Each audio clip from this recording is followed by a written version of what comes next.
I'm here to talk about what happened with the three studios shut down by Warner and the cancellation of the Wonder Woman game. So yeah, it's Warner, right?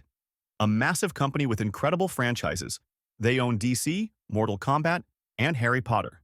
But like many other companies in the gaming industry today, they've been riding this wave of live service games, this whole live service nonsense.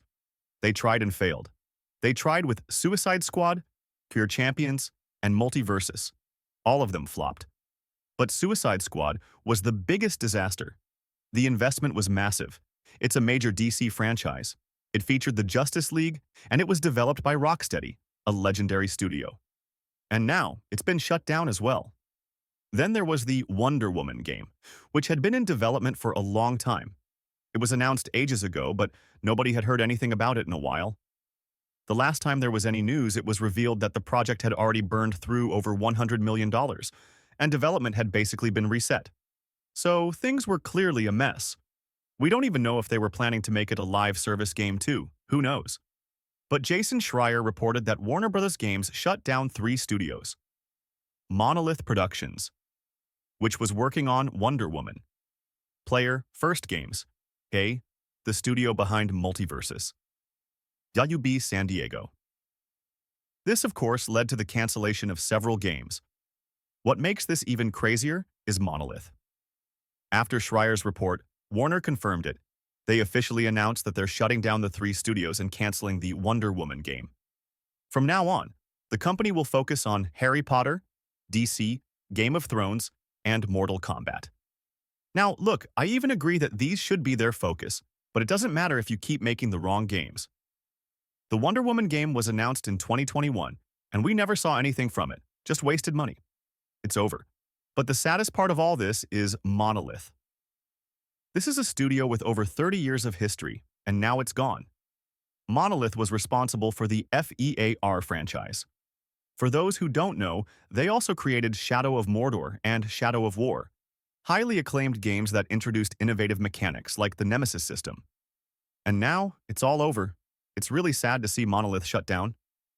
When they announced that the studio was making the Wonder Woman game, people were excited precisely because of their work on Lord of the Rings. And now, just like that, it's gone. And look, this isn't the end. More of this is going to happen. As long as the gaming industry remains completely disconnected from reality, as it seems to be in the West with a few exceptions, this will keep happening. Now, this isn't inside information, just my perception after talking to people in the industry from different studios around the world. And my take is that things are slowly moving back on track in terms of putting players, the consumers, at the center of game development. I'm talking about major studios here. If the consumer doesn't want it, they won't buy it. You can't just slap a DC or Harry Potter logo on something and expect it to sell. That era is over. But game development takes years. So, until we see the results of these shifts, it's going to take some time. The games coming out now were developed under the old mindset, the one that's failing. That's why we're seeing so many cancellations. The Wonder Woman game probably wasn't in a good state, definitely not in an acceptable state, because if it were, they wouldn't have canceled it. It never even saw the light of day. I'm hoping things improve, but it's going to take time. Until then, we're left with Japanese, Chinese, Korean, and some European developers because, honestly, the American studios? Come on. And to be fair, many European ones too. Let's be real. Not that Eastern developers do everything right either. Of course not. There are plenty of bad games from them as well. But the Western gaming industry keeps making mistakes over and over again. It's ridiculous. I really regret the shutdown of Monolith, a studio that produced high-quality games. And now, it's gone. It's a shame because the Wonder Woman game had potential. I think Wonder Woman is a great character for a video game. We've seen her in Injustice, and of course, but she's a character with a lot of potential for unique gameplay. And now it's not happening. I doubt they'll revisit the idea anytime soon. They've already stated that their focus will be on Harry Potter, DC, Game of Thrones, and Mortal Kombat. Now, there's another interesting piece of news that connects to this. Warner Bros. Games should definitely pay attention to what James Gunn recently said. He plans to develop new games with Rocksteady and NetherRealm. Wow, that's exciting. James Gunn, the director of Guardians of the Galaxy and now the head of DC Studios, mentioned that he's working closely with JB Perrette, if that's how you say it, who runs that division at Warner Brothers.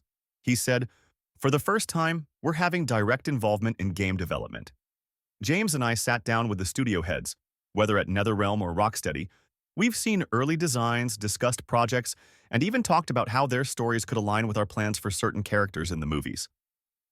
He didn't reveal much else, but I see this as a great opportunity to create solid narratives and make games that people actually want, rather than these half-baked live service cash grabs that keep flopping and causing huge financial losses.